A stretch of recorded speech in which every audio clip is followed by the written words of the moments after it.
Hello, I'm Reggie Young. I'm here with Marina. Marina, if you could take a quick minute to explain a little bit about who you are and how you got started. Hey everyone, thanks Reggie. It's great to be here. Reggie and I are uh, know each other from the nomad world of Mexico City travel and co-working together. So it's really nice to be able to do this finally. So yeah, I'm Marina. I'm a stress coach. So what I typically work with clients on is regulating the nervous system away from chronic stress. I do that primarily through tools like breath work, mindfulness, and somatic exercises. So, somatically healing the nervous system away from chronic stress. I've worked with a lot of clients around depression and anxiety also. Usually, I see those resulting from chronic stress, although my goal is, of course, to make sure that no one ever ends up in that place. Mhm. So, ideally, addressing chronic stress early on with some of the behavioral tools and interventions that I offer.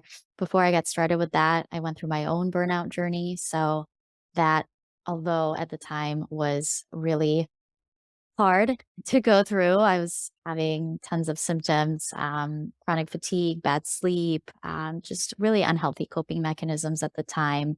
That came up when I was still in the corporate world, which is what I did before I started coaching full time. So going through that is really what made me understand kind of firsthand what happens to the body when chronic stress goes on for a really long time. And at the time, I was in corporate working 12-hour days. On the weekends, I was building my coaching business, getting all my certifications. So, my yoga, mindfulness, and breathwork training, and my health coaching training. And over time, that just started to take more and more focus and precedence in my life. I actually quit to focus on my coaching business full time at the start of the pandemic because I quit on a day that I truly could not show up for work another day. And again, my goal is to make sure that people don't get to that place with just what they're experiencing and where they are in life. And yeah, really happy to be doing this now. It's definitely incredibly fulfilling. And I see a need for it now, especially post pandemic, probably more than ever.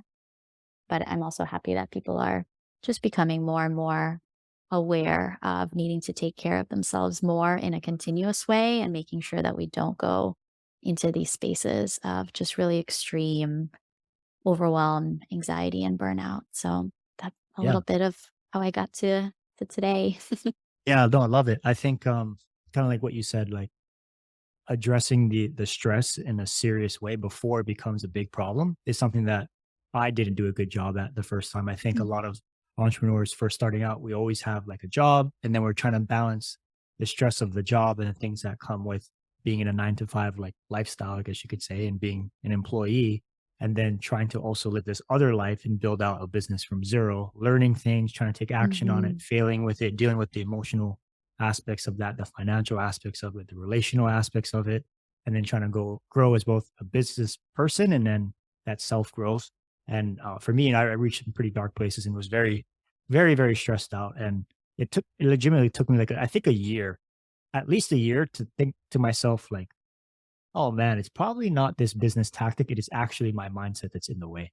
mm, And then like, hey, how do I, basically slow down? And then now, like having done entrepreneurship now for like 7 years and been like nomad for a little over two, really realized that my stress and how I perceive the world is basically the foundation of how I run my business and everything like that. So the more we can understand how to slow down and how we're coping and how that impacts our business and our relationships, I think we can all be better off for it. So I really love what you talked about, like coping.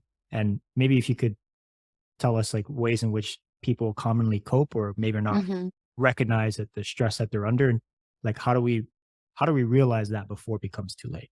Yeah, such a good question. And thanks for being so candid about your journey with entrepreneurship and stress. I know it's been a big focus for you too. And it's just so important for us to be honest about these things, right? I think in the world of entrepreneurs, especially kind of what you were saying, because we've likely more often than not have quit prior jobs. Maybe we were really successful and then changing careers to do something from scratch and learning it. I think there's a lot of pride that I see in the entrepreneur community to not show that. Like, no, this is way better than it used to be. Yeah, Like, yeah. I made this choice consciously. I'm totally fine now. Everything's great. I'm traveling the world. But like, honestly, when we kind of look under the hood, those things are still with us. It is our mindset. Like, it's just about how we relate to now our current reality of, having our own workday that we have to put together and staying accountable to ourselves and, having metrics that we're holding ourselves accountable to now. Yeah, it's a lot that goes into it. And, even for myself, thinking about coping mechanisms, I probably don't have it 100% figured out, although I see a lot of trends and learn from that. But yeah, when it comes to coping, this is such a big area for me in the past and for a lot of my clients. Like I said, just seeing trends among people. There's certainly a couple areas I think in the day to day that a lot of people turn to. So some common ones are alcohol and just knowing where that boundary is for people. I'm not saying that alcohol is 100% of the time all bad, but just noticing, where does it begin to be in that unhealthy coping territory for us? It could be shopping on Amazon, it could be Right, right, social right. media. Those are kind of the big ones. I know that for some of my clients, it comes I wish we recognize the signs and symbols of what's going on before it actually becomes a problem, but some examples with my past clients is, I realized that I was coping through online shopping when I woke up one day to 10 packages outside of my door and I didn't remember ordering them at all. Or, Oh, wow. when we Yeah. reach those places where we realize that the only way that we overcome stress is through a glass of wine, Mhm. whatever that might look like for you, right? Right. Kind of coming out of that autopilot mode and you've been on your Mm. phone for 2 hours and it feels like it was 20 minutes. So I think that boundary is what I always encourage people to notice is when you notice stress coming up, and maybe that's even the first step because a lot of people are not even conscious to that necessarily because it's become such a normal part of the day to day experience that Right, we kind of right. always feel it without really noticing it. But Yeah. that first step is awareness. So, really scanning the body and noticing when I get a stressful text or an email, maybe I just got a refund request from a client that was unexpected, right? What am I noticing in the body? Usually it's that surge of hormones that is going to start circulating. We feel that heart rate starting to the heart rate starting to rise. We feel sweaty palms, heavy breathing, whatever is going on there. That is a signal that whatever happens next is either going to be that healthy coping strategy or an unhealthy one. And when we're on autopilot and we've developed the neural pathways to prefer something like, oh, I'm just going to reach for a glass of wine, or oh, I'm just going to detach right now and dissociate for a little while and just go on my phone and try and calm the anxiety that way. Mhm. That's a really important point to notice kind of what comes up for you and what the desired thing that you want to reach for is. And over time, like building that awareness. So for my clients, I encourage them to keep a stress journal. So noticing what are the stressful events, like, that refund example, or having a stressful meeting coming up, and then noticing what happened in the body. What are my signals that stress is coming up or that I'm perceiving this as a stressful Right. event? And then how do I choose to deal with it? So, what were the next things that I did immediately following that? So, the first goal there is to take ourselves out of autopilot. And then over time, by learning new tools and new coping strategies, replacing that next thing that we do with a better choice. Mhm. And that could just be something small starting out because for a lot of people, the ways that we deal with stress is really strongly formed over time. Like those neural pathways in our brain are really the default that we've been going with for so long. And so switching that could just start with inserting like a minute of a specific breath pattern or having some sort of an app on your phone that actually helps you deal with the stress. Maybe it is a stress journal or a journaling app, or actually having your journal in front of you so that in those moments before you react, you're just trying to insert a little bit of space to Mm. calm the nervous system before that automatic coping mechanism comes into play. Yeah. Uh, Geez, really love it. Um, I like that you talked about, scanning the body. And the way I kind of see that is Mm, slowing down, right? Like a lot of the times I feel like as entrepreneurs, we just, or people trying to do all kinds of things. We cope with being busy.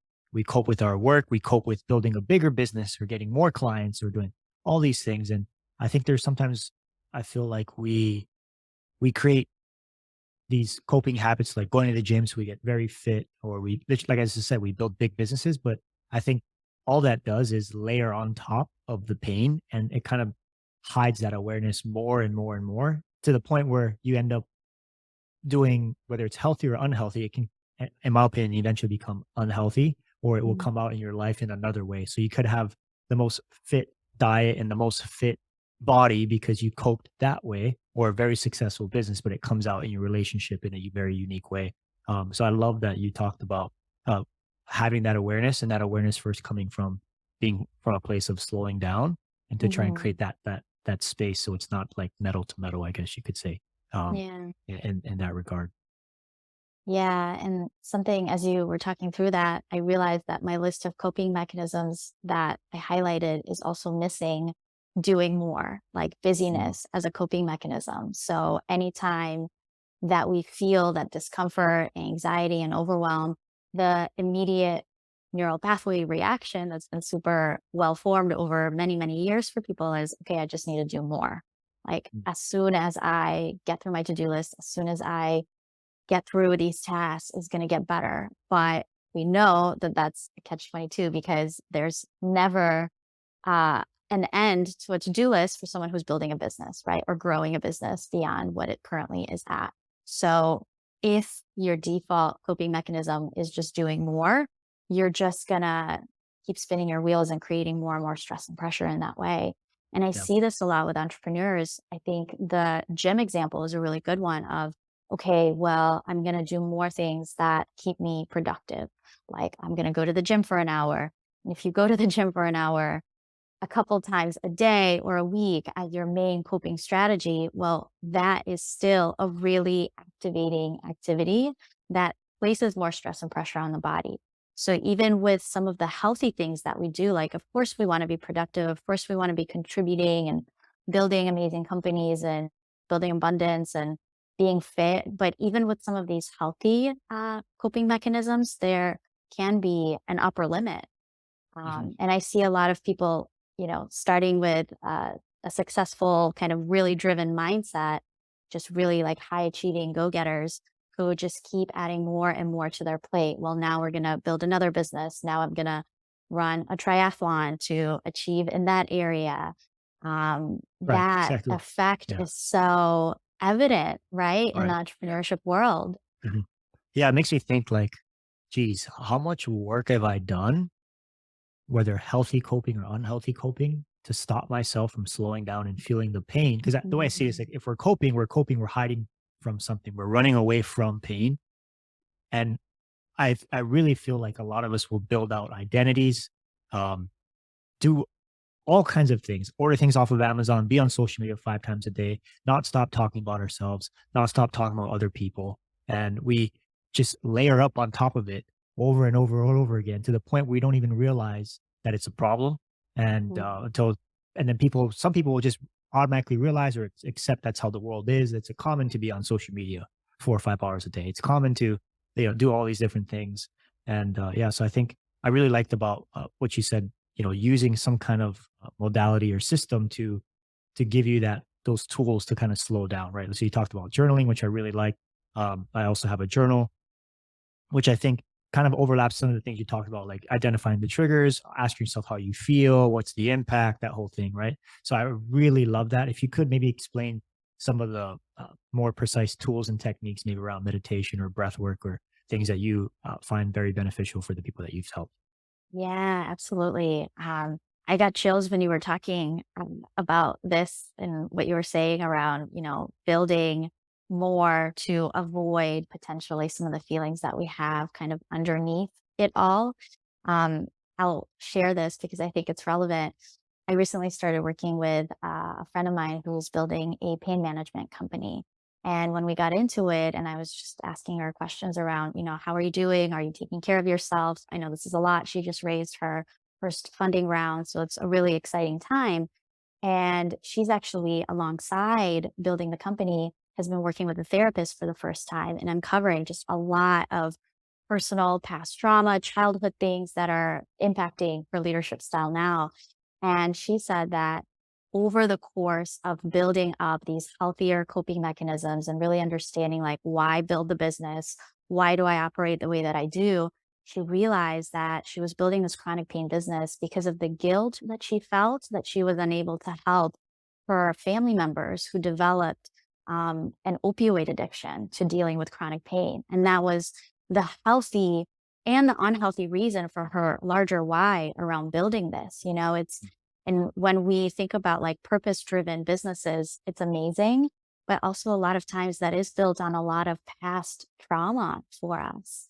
And I think that's kind of the uncomfortable things to look at by way of slowing down and journaling and taking a look at what's going on underneath beyond just the busyness of work. So, maybe that's, some sort of a reminder for those listening to think about what's the origin of your entrepreneurship, if it's a company or a product, whatever you're doing, and just noticing, where does that desire to succeed come from? Are you running away from any sort of past pain or trauma that it's built on? And can we actually look at that to make you a more effective leader in the long term? And so, to make you a more effective leader in the long term, I am a huge believer in journaling. And I think breath work is also what I think of as the most accessible first defense mechanism against stress. So, why that is because even with journaling, we have to have a journal nearby. We have to have our phone. We have to have Yeah. something where we're going to write down things. A With pen. breathing, Yeah. right? With breathing, we don't. It's Yeah. always there and it's always available to us. 100% of our day, every single day of our life, we're going to breathe. And I think this is a big area that with entrepreneurs, where I start to work with them on this, it just becomes this huge snowball effect of, oh my gosh, I did not realize how my breath is when I'm under stress and how that actually might be escalating my stress even more. Right. And that is what the breath does and why it's so powerful. When we're not conscious to it and when we're under stress, the way that we're breathing can actually be making us more stressed. It has that effect on the nervous system. All roads with me and my tools lead back to the nervous system and how can we address that actual state of chronic stress physically, not just mentally, because that's Mhm. also really helpful. But I don't think we're going to think our way out of a stress Right. response. Yes, we want to shine a light on our mindset and, negative self talk and all of that. It's super helpful. But then what do we do about the body that's feeling anxious and overwhelmed in the moment? So the breath is the very first thing. If anyone takes away anything from this conversation, it would be just to slow down and focus on breathing. So a couple simple things there. Um, because again, I'm a big believer in like, okay, great. I'm going to focus on my breathing. It's going to be really elevated. I'm probably going to be breathing in my chest and going like that. When I'm under stress, what do I do? The simplest practice that you can turn to is what I call equal breathing. So it's also easier to remember because there's a lot of kind of more intricate, complicated breath patterns that we can do. But the simplest way is just to equalize the inhale to the exhale. What that looks like is you can start with an inhale for a count of two and exhale for a count of two. Over time, over maybe a minute breathing that way, you can build up to inhale for three, exhale for three. And equal breathing just always reminds you it's the same length of the inhale in, same length of the exhale out. It's a great place to start because that's going to start to lower that nervous system activation that you feel and start to help you feel a little bit more centered. What we want to get to is the place where you're not reacting to something, but calmly responding to it. And the key to that through the breath, first, let's lower the heart rate down. Let's feel a little bit more centered and only then choose a response or another coping strategy. Like maybe now we've created a little bit more space to journal. Maybe now we can go for a walk and think more clearly before we send back an email or, answer in a way that's going to hurt us in the future. So, pausing, slowing down, focusing on the breathing, just check in with the body and notice, okay, something stressful just happened. I'm clearly perceiving that. My heart rate is up. Let me tune in and see, okay, how am I breathing in this moment? Yeah, it's really kind of erratic. It usually is for a lot of us. We're breathing in the chest, we're not breathing equally, we're focusing on inhales, we're just kind of gasping for air. So let me switch that into that equal breathing pattern. Start slow in a low amount, just two and two. As I start to feel calmer and calmer, you can build up three and three, then four and four. You can just start to elongate both the inhale and exhale more and more. That happens in a matter of minutes, like 3, 4, 5 minutes is really all you need there. And again, remember, it's accessible at any point. Even when you're on a Zoom call, no one has to know that you're doing this. When you're in a meeting, no one has to know you're not actually doing it. You're just breathing to yourself. Yeah. So that's why I'm a huge believer in the power of breath work there. Wow, I really love that. I never heard of that before, but makes total sense. And as you started talking, I was like also trying to do it. So uh, really, really cool. Um, and also that makes you think about how I ran over here because I was in a Mm. co-working space. I had reserved a booth specifically for this podcast that we've been trying to get done for like a year. And and then all of a sudden it's raining outside, the booth gets taken up, and I'm just like running basically in the streets of Mexico trying to run back to the apartment in the Mm. rain. And I remember like halfway through, I'm like, I was stressed out. And then I actually Mm. thought to myself, hey, you gotta breathe, friend. Like slow down. And like I had all this pressure on my mind. It was like everything was kind of coming down on me because I really wanted to like get to this interview. I have so much more other stuff to do before and after this. And for a second, I was like, Reggie, you gotta slow down, man, and just breathe, like Mm. literally just breathe. So I love like giving more advanced tips. And I like that you also mentioned that you can do it anywhere without anybody noticing. And I think that's such a great piece of advice because I feel like a lot of these things we have to really slow down, go somewhere else, like put ourselves in, listen to all kinds of like crazy music and sit with people a funny way and like put our hands a certain way, all these like mudras and stuff like that. But just being able to like take what is already working, like the way I see it is like the body keeps the count. It's like the one quote that I really love. And if the body's keeping the count, then the breathing will help, like you said, regulate the body. And it kind of brings me back to what you said before about like coping and um, building differently. I really think that if you don't first slow down, bring some awareness to what you're doing, and then try and implement. There's different tools. I think breathwork, like you said, just being like a really really great tool. The longer you don't do that, the more you will cope. The more you'll build an identity around it, and you may be successful at it, like build a successful business, have a successful whatever. I think one day it will life will bring you to your knees in one way or another Mm. to either force you to look at how you're coping to eventually deal with that pain. If not, you're just going to cope again and you're switch from one coping mechanism to another coping mechanism to another coping mechanism until we actually slow down and come to awareness of what we're doing. And I think I really love that whole like body keeps the count and using these tools like breath work. And if you could maybe, it makes me think again as well. And I'd love to talk about meditation next. When we were at WeWork, what was it like basically a year ago? Mhm. And I love that like for me when I'm doing meditation, it's like I gotta like you said, I have to do it at a specific time or like after I've done so much work or before or after the gym. So I come back to my apartment, I turn the lights off, I try and sit in a nice thing, and I'm like, then I get to the meditation. But one thing I really liked and respected about what you did is you scanned your body. I remember like a year ago, you like scanned your body, you're like, I'm stressed out. And you legitimately like went like right outside to like the little like hangout area and you just started meditating. And I thought that was really powerful and very like brave and courageous just to kind of do that. Because like a lot of people Mhm. would be like, oh, this crazy person doing this. And so eventually like you had like a little meditation circle. So I was there and a few other people and we're literally like sitting around in a circle where people are like working and we're like have our eyes closed and you're talking and it's really hard, I think, sometimes to slow down in the thick of it. Like, really, Mm. we're in the thick of it. We think we have to keep doing more, keep being busy.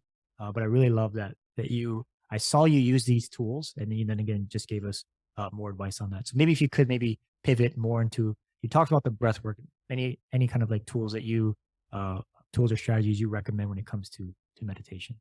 Yeah.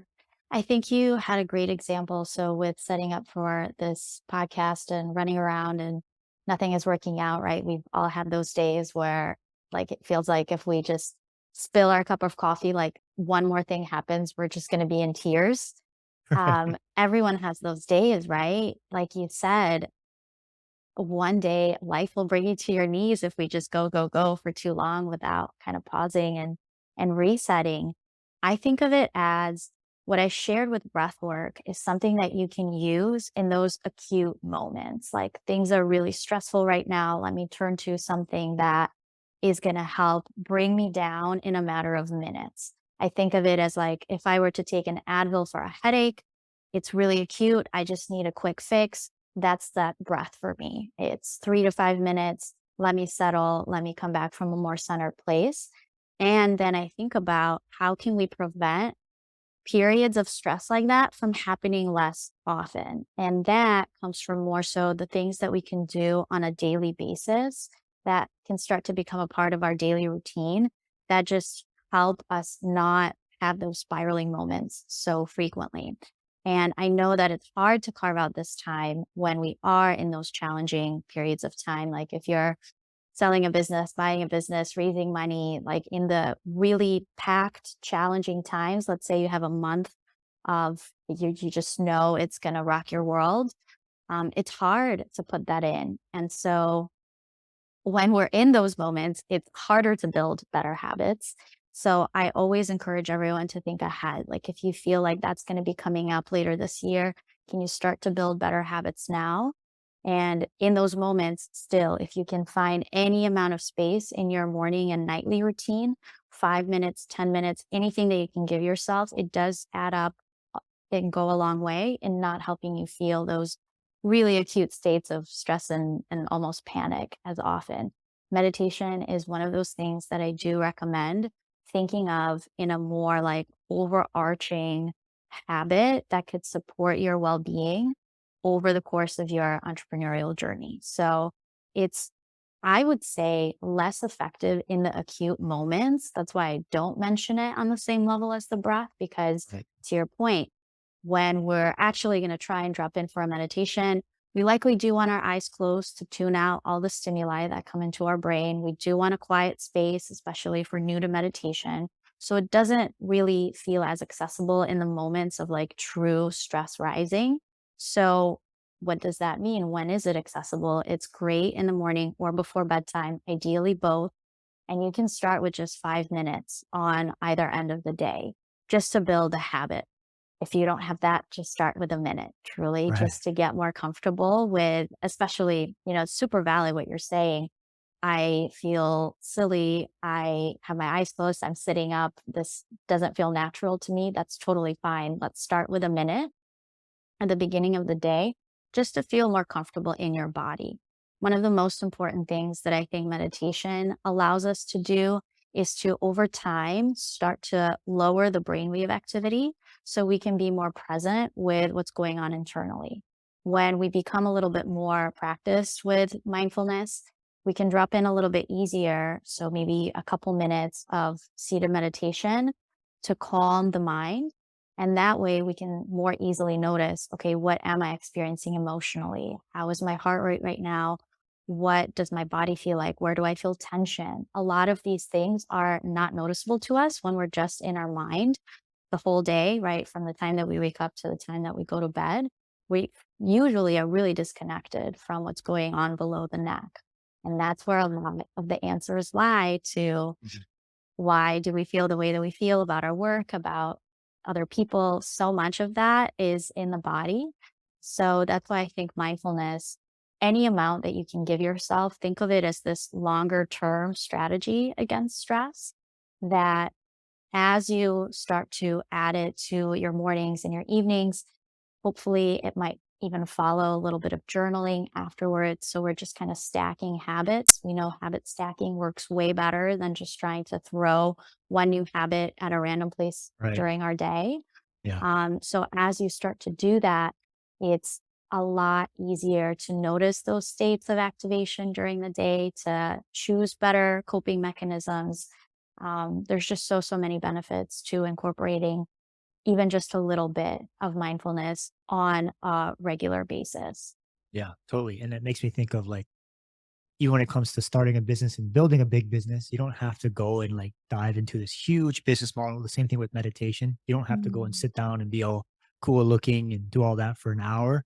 I tried that when I first started and I did not get anywhere for a really long time. And then I heard, like you said, like just start for a minute. And even that was too hard for me. Like I could mm, not start for a minute. I couldn't sit down for a minute and start. And then even when I tried starting, it was like my mind was so busy, right? So like learning to become like the observer and like just let like things kind of like flow through me. That was like a whole nother level. So it was so hard. And how I physically actually started is for me, I realized like, hey, I was trying to get super successful in Amazon. So I was eat, sleeping, and breathing Amazon. That means like when I was taking a shower, I was listening to an Amazon podcast. Like it was just, I was programming myself nonstop for that, coping with that, doing all kinds of things I shouldn't be doing. And when I decided to start switching towards that, I was like, okay, like, yeah, I really want to learn this trick on podcasting because this is going to change my business. But then I realized, like, hey, I thought I made a decision that this is actually not what I need. What I need is to slow down and to build this meditation type of thing. So instead, what I did, instead of listening to podcasts, I listened to like really relaxing meditation type chill music in the yeah. shower. And I used that to eventually like step my way into, okay, after I shower, I'm going to continue that playlist and then sit down for a minute. And I'm just going to sit down. I'm not even going to try and meditate. And then from there, I built up and, like life gets in the way and, habits come and go, but, yeah, I definitely love the advice you gave there. Yeah. What works for you now? It sounds like journaling is what does it for you. Can you Yeah. share how Yeah. that practice is for Well, I you? mean, to be completely honest, right now I'm going through a really hard time. Right now I'm going through an Mm, extremely hard time. I'm really like I feel like there's this point, at least right now with my personal journey, I feel like everyone's journey is different. yeah. Uh, I went through like the journaling aspect, which really helped me find balance throughout my day. And then I feel like once you start to uncover ways you've been coping your entire life and how you built identity around that, and then try and break these life cycle patterns that I've only just now been aware of in the last Mm, year. Um, to me, that's like it's been the hardest work for me, and like that makes me think of like there is no escape from hard work. So yes, like there are healthy ways to cope. There is things we can do to feel and to stress less and to bring more awareness to ourselves. But I feel like eventually, if you do it well enough, I don't know about right, but if you do it well enough, you should hit that pain because that's what kept you away in the mm, first time was that pain. So right now I'm really trying to uncover that, but I feel like when I uncover that, I'm hit in the face with it, and it's hard to put in the work on top of putting in the work. So that's what I'm dealing with right now. And to be honest, my anchoring points to this day have still been like, yes, the journal has helped me out a ton. It still helps me out a ton. My routines help me out, all these different things, but some things really knocked me all the way back from, hey, I'm going to meditate twice a day to shoot, I'm back to like the feeling state. And now sometimes like I feel like what's working for me is evolving to not even writing things down to maybe just sitting down and like feeling and just allowing myself to feel pain and be angry and be okay with it instead of trying to cope in a healthy way. So I think for me it's definitely been a challenge all the way through. But the things that consistently help have been slowing down, have been my breath, have been connecting with other people, um, and have been the ability to try and be humble and be like, hey, what am I doing wrong here? Because I'll meet with other friends or people who were in other stages in life that I was before, and they'll say like, yeah, I am self-reflective, and I look at them and I'm like, hell no, you're not self-reflective. Like you're not reflective at all. mm, I see you coping here. I don't say that to them because I don't want to like piss them off. But then I think to myself, crap, I'm probably doing the same thing. You know, I'm probably doing the same thing. But so I just try and pull back on the principles of like trying to stay connected and trying to get help. Get help. Look yeah. for resources out there, and that's one thing I really love is like you've been so gracious to put some of your paid content inside of the vault for other vault members. Other vault members also get a free copy of this book, of this planning journal system. I have a whole productivity system that takes a Amazing. lot of the big principles from what other people are talking about as well. And paid vault members get a free copy of that journal. So I think immediately, if you're someone's listening to this, like there's no excuse why you can't get for free right now immediate resources to help people out in their journey. And yeah, so now I want to throw that question right back at you. Like, what do you work? Thank you for sharing that. Again, I just appreciate your honesty and not trying to project this, a successful entrepreneur has it all figured out persona, because I think the truth is when we peel back the layers, a lot of the people who project that don't have it all as together as they want it to seem. And I mean, best of luck to them. I do think that in this new era that we're entering, I think with the advances in technology and how much that human touch and connection is being replaced, I think that is going to become the new currency. Like, how connected do you feel to businesses and people? And just that vulnerability is going to be something that we crave more and more from people. And those are going to be the people who are ultimately successful. And I'll just honor you with what you shared. Maybe right now, you and anyone else listening are just in a challenging time, like you're in that valley, right? You've gone through some peaks and now you're just doing whatever it takes to and staying resourceful to keep yourself afloat in how you feel daily and your contribution. And I think highlighting, sometimes what the medicine is just feeling and sitting with those things. I mentioned to you when we jumped on that emotional intelligence slash emotional regulation is the next course that I'm definitely going to build, because Mm. for me, I'm actually coming out of like a 19-month cycle of being in that valley. Like, I'm not at the peak, I'm just slowly starting to come out of it. And I'm able to have that sense of, the exhale does come. I think that's an important thing for people to remember if you are in that really challenging place, is like the exhale does come. It does get Right, easier. right, We go through these things. That's the cyclical nature of life. We see it in nature. We see it in our own life. It's just what's a given for everybody. And so just accepting that and being honest with it and asking for help, getting resourceful, using any tools that you can. And yeah, some days are just so challenging that sitting in meditation, you're just going to be thinking about all of your problems and rehashing them in your mind. And that's what the meditation is going to be. That's how it feels. I've went through a cycle of probably for 5 months, at the middle of 2022, I cried every other day. That was my way to release. Breathwork and meditation just were not cutting it. I was just right, releasing by way of tears, and we often think of that as like, "Oh my gosh, something is really wrong. Is everything okay?" But it's like, no, that's the tool for those times when we're right, in the really prolonged states of stress. The best thing to do is just accept that and say, "Okay, I'm just gonna do my best. What are all the possible things that I could be doing to support myself right now?" Healthy food, at least 15 minutes of movement, going for a walk, whatever it is, right, or just releasing, right? right. Writing, crying, letting go. It actually, I find a lot of peace in talking to entrepreneurs who also talk about crying as a healthy coping It is. mechanism. Yeah. Of course, if we go for a really, really long time and it's a real mental health issue that it's developing into, that's a totally different Mhm. story. But I do think that there is a lot of healthy truth to just being honest, feeling what's going on, and trying to support yourself in the best ways during those times. So for me, I'm kind of coming out of it. I am in my regular wellness tools stage right now. I do a lot of Right. sauna, cold therapy, exercise, journaling, mindfulness. Um, yeah, and, Excellent. one other quote that occurred to me when you were sharing that is, you said, sometimes you just fall off and you have to get yourself back into it. A quote from one of my meditation teachers that has really stuck with me is, "I don't care how long you haven't meditated, I just care when you're starting again." And you can insert whatever habit there, right? I don't care how long you haven't exercised. I don't care how long you haven't Right. eaten healthy. I just care when's that day that you're coming back. Yeah. So I love that. I love that. Like, I think it's a great way to start is to use structure, use tools, use common patterns and modalities that have worked for a lot of people. And then eventually that will peel back that first layer, that second or third layer.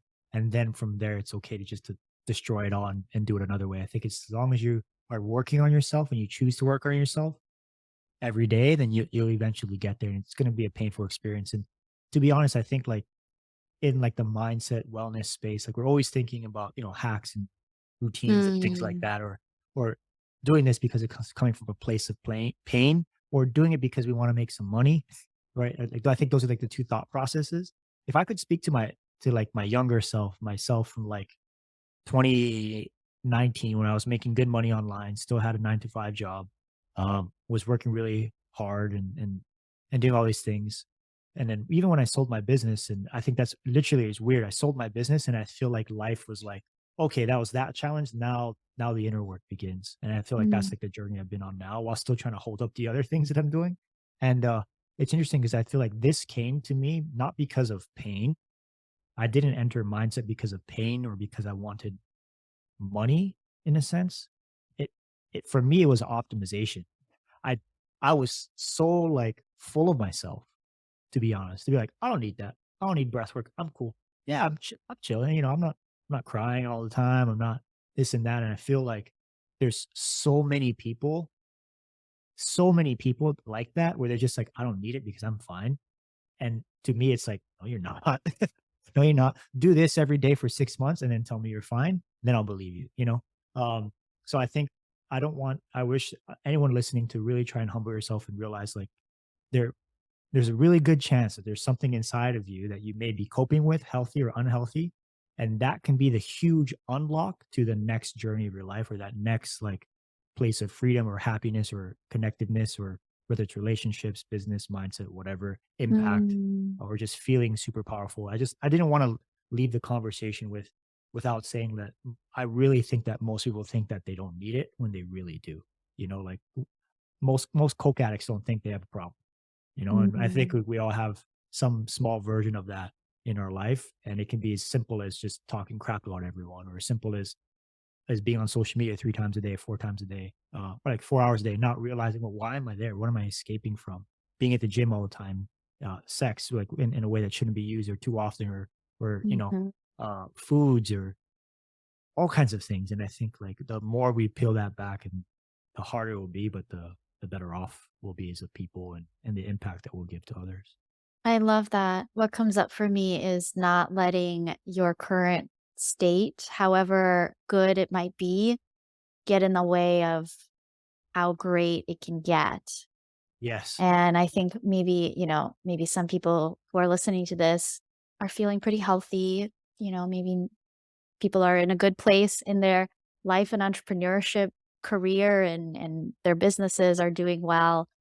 And I think that is also a place where we can sometimes get stuck. And I yeah, aiming higher continuously and with love, putting the ego aside at times and knowing just that it's okay to optimize and create new tools. If you've never tried something, think about in business. If we do the same things over and over again, we're going to fail because change is happening so quickly. We have to pick up new tools constantly, new platforms, new everything. And so what about us? If we've been doing the same things that have worked for us for the past 20 years, we're probably going to continue in an okay way. We might not, break down, but are we going to be at that true level of fulfillment and contribution that we want to be at? Yeah, totally love that. I guess, with that, we could probably end with a thank you for being on the show. Finally, after like I feel like almost a year, finally able to do this interview. If anyone is interested in the course that you have, they could enter into the Vault for free. I'm turning that into a free trial. And then if you are a paid member, you also get a copy of the journal for free that can also help you along the way. But if people want to reach out to you specifically, and like whether it's follow your social media or you just get in contact with you, how would they go about doing that? Yeah, absolutely. So, Some of All Positive is my handle on both Instagram and on TikTok. That's a new frontier for me, but it's Yeah. SUM of all positive, some of all positive. It's also someofallpositive.com. Um, and my email is marina at someofallpositive.com. And, I'll just say that the optimization and the tools around being healthier are super important. If any of that sparked your interest, you can definitely reach out. You can just send me a note on social or on email. If you are struggling with something deeper, like I said at the beginning, this year, especially over 2022, I've worked with over 300 people, and that has primarily been with people who are suffering from depression, anxiety, PTSD, and substance use. So that's where, some of the things that we've been living with for a while when they go unmanaged develop into. So if you're struggling with anything like that, even beyond like the services that I provide, if you just want to send me a note, and if you don't know what resources are out there, I'm happy to just to share Oh, that aside from my mm, coaching, which is of course also available, but there's a lot more ways to be dealing with stress and mental health impacts that come up as a result of that. It doesn't always have to be through traditional medication anymore, although sometimes that is something that could be that helpful way that you need to support yourself for a period of time. So I just wanted to shout that out because I know that we talked about some, you know, there could be people who are in that heavy place in life who are looking for some more yeah, specific resources. So yeah, I'm happy to be totally. that person. Awesome. Well, thank you, Marina, so much for coming on the show. We hope to have you back again soon. And I think you even said you'd be interested in putting more content in the vault. So current vault Absolutely. members, stay tuned as well. So thank you so much, and we'll be in touch. Thanks, Reggie.